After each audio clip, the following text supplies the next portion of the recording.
Morning children. Last class we have discussed about integers, their representation on a number line, then their comparison of integers, ascending order, descending order, etc. we have studied in the last class. Then we are moving to addition and subtraction of integers. Because addition and subtraction are one way or another way, they are the same procedure. That's why we are considering addition and subtraction of integers at a time. Isn't it? Actually, we have discussed addition of integers and their rules in the first class actually. Teacher has revised it actually. Anyway, let us move through this one. So, when we are considering addition and subtraction of integers, we have three different rules. Let me start with the first one. When the first rule says that when the given integers, you can consider any number. See here for the example, teacher has taken only two integers at a time. You can consider three or more integers at a time. When they are of same sign, first rule says that given integers are all of same sign, what you have to do? You have to add their absolute values. What is absolute value? Value without sign. What you have to do? You have to add the numbers without sign. So without sign, this is 3 and this is 5. So after addition we have 8. Then what you have to give? Common sign in front of the sum. Common sign in front of the sum. Here also add absolute values. Absolute values means number without sign. So 10 plus 2, 12. And actually what is the common sign to 10 and 2? Positive. So either you can write positive 12 or you need one to write positive sign. Usually we are not writing positive sign. Those who are interested, if you want, you can put positive. No problem arises.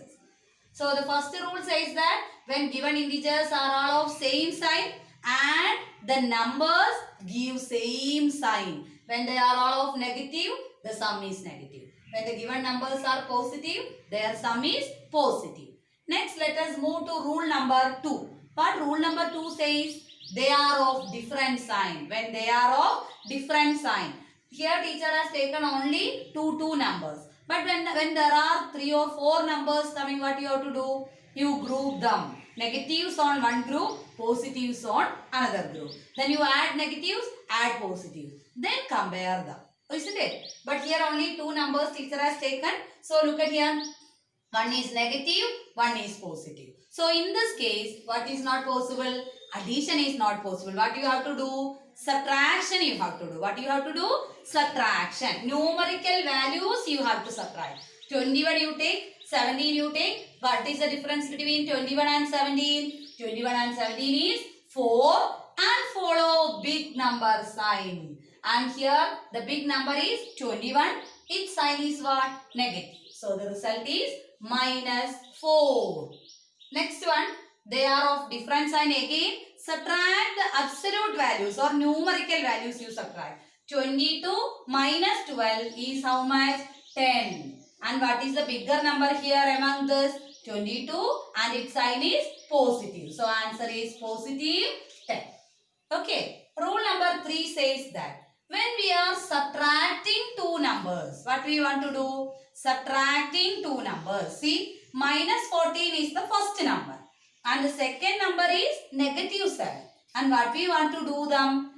We need to do subtraction. So what you have to do is, before doing subtraction, two negative signs are coming together or coming close. So what will happen? That 2 becomes positive 7. That 2 become positive 7. Now we have to apply our second rule. Different sign. Subtract the numbers, follow big number sign. So negative 7. Similarly here also, two negative signs at a time. So what will happen? Plus 20 plus 5, which is equal to 25. Okay. Next we can move to properties of addition of integers. Properties of addition. So closure property. First property is closure property. So properties are already known to you because you have studied the same thing in case of whole numbers and natural numbers in earlier classes. Anyway, here closure property. What is under closure property? If you consider two numbers, here we are going to consider integers. So when we consider two integers, their sum is always an integer. That is called closure property. Let us check whether it is true or not.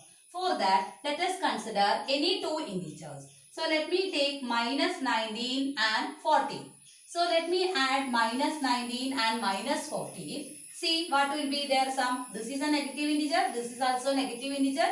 And their sum is also equal to 33 and the sign is minus because they are of same sign.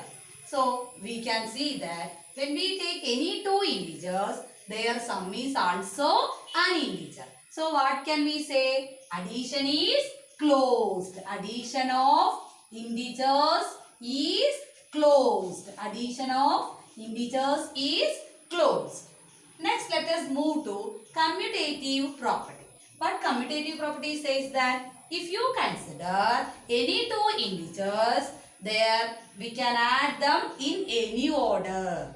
If you consider any two integers, we can add them in any order. Their sum remains the same. So that means if you add a plus b or if you add b plus a, you will have the same sum. For example, let us see. A plus b on one side, b plus a on another side. Let me take two integers, 20 plus minus 3. 20 plus minus 3 is 17. Subtract and follow big number sign. So when you take order, reverse order, minus 3 plus 20, then also what we have to do? Subtract, follow big number sign. See, in both cases, we have the same sum. So what can we say that? When you consider any two integers, if we add them in any order, we will have the same sum. Or if a and b are two integers, then a plus b is always equal to b plus a. Or addition is closed. Let us continue. Next, our third property, associative property. What associative property says? If a, b, c are three integers, then a plus b plus c is equal to a plus b plus c. It is same as commutative property. Only the change is in commutative property, only two integers are allowed. That is a plus b equal to b plus a. But in case of associative property, we have to consider three integers at a time. And the same procedure, if you add it in any order, you will have the same sum. That means both LHS and RHS will be the same. That is, when you consider three integers as ABC, A plus B plus C as a group, then we can see that if you add on right side A plus B together, then C outside, then also the answer remains the same. For example, let us consider the numbers as 3 plus 2 plus 5. See, 3 plus 2 plus 5. 3 plus 2 plus 5 is 7. 3 plus 7, how much coming to us? 10. On the right side, A plus B you group it. So, 3 plus 2 inside the bracket. 5 outside. 3 plus 2 is giving 5. Plus 5, how much to us? 10. See, if we consider any three integers, we can see that A plus B plus C is always equal to A plus B plus C. Then next let us move to additive identity. Additive identity means, suppose if you take an integer A and by adding this integer with some other number, we will get A itself. So what is the possible number? A plus what number is giving A to us? 0. So 0 is called the additive identity. Because any number added to 0 gives that number itself. That is why 0 is called additive identity. Next, let us move to additive inverse. What is additive inverse? If you consider a number plus another number gives 0, then the second number is called additive inverse. A plus what number is giving 0 to us? Minus A. Minus A. That is, minus A is the inverse of the integer. How do you find inverse of the integer? Just interchange the sign. If given number is positive, its inverse is negative. If given number is negative, its inverse is positive. For example, if you take 10, Inverse is minus 10. Inverse is minus 10. If you take minus 2, inverse is how much? Positive 2. So how do you obtain additive inverse? Just interchange the given sign. So what about inverse of minus 3? What is inverse of minus 3? First we have to write minus 3 as positive 3. Then its inverse is how much coming? Minus 3. Inverse is minus 3. Is it clear? Let us move to properties of subtraction. First one is same. I told you, no? Closure property. Closure property says that if A and B are any two integers, then their difference is also an integer. Their difference is also an integer. So A minus B is, for example, let us consider 3 and 4. Or 3, 4. They are the two integers. Then their difference means 3 minus 4. What is 3 minus 4? Small minus big, negative 1. And it is understood. Negative 1 is also an integer. So what can we say that? Subtraction is closed. What can we say? Subtraction is closed. Subtraction is closed. If you consider any two numbers or any two integers, their difference is also an integer. So what can we say? Subtraction is closed. But let us move to commutative property. Commutative property says that A minus B, if A and B are any two integers, A minus B must be equal to B minus A. Let us see the thing. First, let me take 10 minus 2. 10 minus 2, how much coming? 8 we can write. On the right side it is 2 minus 10. 2 minus 10 equal to 8? No, it is minus 8. And 8 and minus 8, are they equal? No, they are not equal. So what can we say that? 8 and minus 8 are not equal. 8 not equal to minus 8. So what can we say? Subtraction is not commutative. Subtraction is not commutative.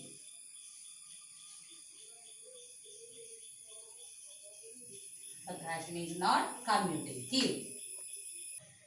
Associative property. See, when we consider two integers itself, we can see that A minus B is not equal to B minus A. So what about when we take three or more integers? Surely they are not possible. So it is not needed to do it. If you want, we can do again. A minus of B minus C on one side and A minus B minus C in another bracket. Let the numbers are 3, 4, 5. Let me take in order. 3 minus of 4 minus 5. And this side 3 minus 4 minus 5 outside. Now see this side 3 minus of this together will give you an answer minus 1. Together will give you an answer minus 1. So 3 minus of minus 1, what will happen? 3 plus 1 equal to 4. And in this side this become minus 1 minus 5 equal to minus 6. Are they equal? Are they equal? No. So what can we say? Subtraction is not associative. Subtraction is not associative. Subtraction is not associative. Okay. Next, property of 0. What is property of 0 in case of subtraction? 0 is, if 0 is subtracted from any integer, the difference is always that integer itself. For example, when you subtract 0 from 12, we will get 12 itself. When you subtract minus 0 from minus 3, then also the result is minus 3 itself. Result is minus 3 itself. Okay, that is called property of 0. If you subtract 0 from any integer, the difference is always that integer itself. Next, let us move to the last property, property of 1.